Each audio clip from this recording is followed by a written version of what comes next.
Question of the day 19 July 2025 এর আমাদের top question ছিল ভারতীয় জাতীয় কংগ্রেসের প্রথম বাঙালি সভাপতি কে ছিলেন।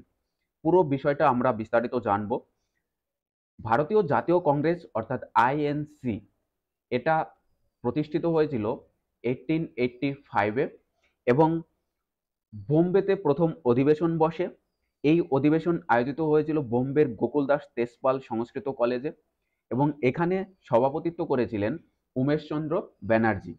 এই উমেশচন্দ্র ব্যানার্জি ইনি ছিলেন বাঙালি, ইনার জন্ম কলকাতাতে। তো এই প্রশ্নের সঠিক উত্তর উমেশচন্দ্র ব্যানার্জি বা উমেশচন্দ্র বন্দ্যোপাধ্যায়। নেতাজি সুভাষচন্দ্র বসু ইনি অনেক পরে কংগ্রেসের সভাপতি হন। তার আগে আমরা দেখে নেব আইএনসির ফার্স্ট যে অধিবেশন সেটা 1885 হয়েছিল এবং সেকেন্ড অধিবেশন হয়েছিল 1886 সেকেন্ড অধিবেশন। এই অধিবেশনটা বসেছিল কলকাতাতে। কোথায় না? কলকাতাতে। এবং এখানে সভাপতিত্ব করেছিলেন দাদাভাই নৌরজি। কে?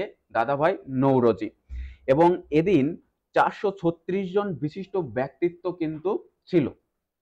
এরপরে তৃতীয় অধিবেশন বসে 1887 কোথায় হয়েছিল? মাদ্রাজে হয়েছিল থার্ড অধিবেশনটা।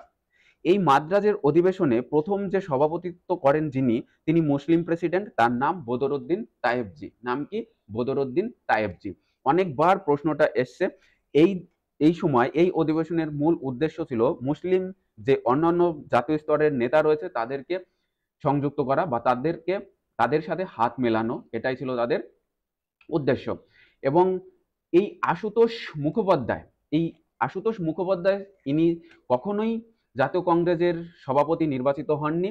তো কে এই আশুতোষ মুখোপাধ্যায়? না, আমরা যদি বাংলার ইতিহাসটা ভালো করে দেখতে পাবো এই আশুতোষ মুখোপাধ্যায়, যিনি একজন তেজস্বী ব্যক্তিত্ব, অবিস্মরণীয় শিক্ষাবিদ এবং কলকাতা বিশ্ববিদ্যালয়ের একজন ভারতীয় উপাচার্য। ভারতের বিভিন্ন শিক্ষাক্ষেত্রে অবদানের জন্য 1911 সালে 1911 সালে তাকে নাইট সম্মান দেওয়া হয়। এরপর তিনি 3 বার এশিয়াটিক সোসাইটির সভাপতি নির্বাচিত হয়েছেন। এছাড়া আমরা দেখতে পাই যে ভারতীয় যে বিজ্ঞান কংগ্রেস সেটাও কিন্তু তৈরি হয়েছিল ইনার হাত ধরেই। এবং এই স্যার আশুতোষ মুখোপাধ্যায়কে বাংলার বাঘ বলা হয়। বাংলার বাঘ বলা হয় কাকে? স্যার আশুতোষ মুখোপাধ্যায়কে। রাসবিহারী ঘোষ, এই রাসবিহারী ঘোষ ইনি ছিলেন আমাদের কংগ্রেসের একজন সভাপতি। তো কত সালে হয়েছিল তিনি? তোমরা অবশ্যই সেটা কিন্তু কমেন্ট করে জানাবে যে রাসবিহারী ঘোষ কত সালে কংগ্রেসের সভাপতি হয়। তোমাদেরকে বলে রাখি যে সুরাট অধিবেশন তোমরা মনে রাখবে 1907, এই 1907 সালে সুরাট অধিবেশন বসে কংগ্রেসের, সেখানে সভাপতিত্ব করেন রাসবিহারী ঘোষ। এবং এই সময় আমরা দেখতে পাই কংগ্রেস দুটি ভাগে বিভক্ত হয়ে যায়, একটা নরমপন্থী আর একটা চরমপন্থী দলে। এবং ঠিক এর পরের বছর 1908 এই সময় মাদ্রাজে অধিবেশন বসে এবং রাসবিহারী ঘোষ তিনি কিন্তু সভাপতিত্ব করেন। এই সময় কংগ্রেসের সংবিধান রচনা হয় 1908 সালে। এটা গেল আমাদের অপশন অনুযায়ী অ্যানালাইসিস। এবার আমরা দেখব যে এই নেতাজি সুভাষচন্দ্র বসু ইনি 1938 সালে 1938 এই সময় হরিপুরা কংগ্রেসের সভাপতিত্ব করেন। এই সময় তিনি জাতীয় কংগ্রেসের তৎকালীন সময়ের এখনো পর্যন্ত শ্রেষ্ঠ যে নেতৃত্ব মহাত্মা গান্ধী, তার মনোনীত প্রার্থীকে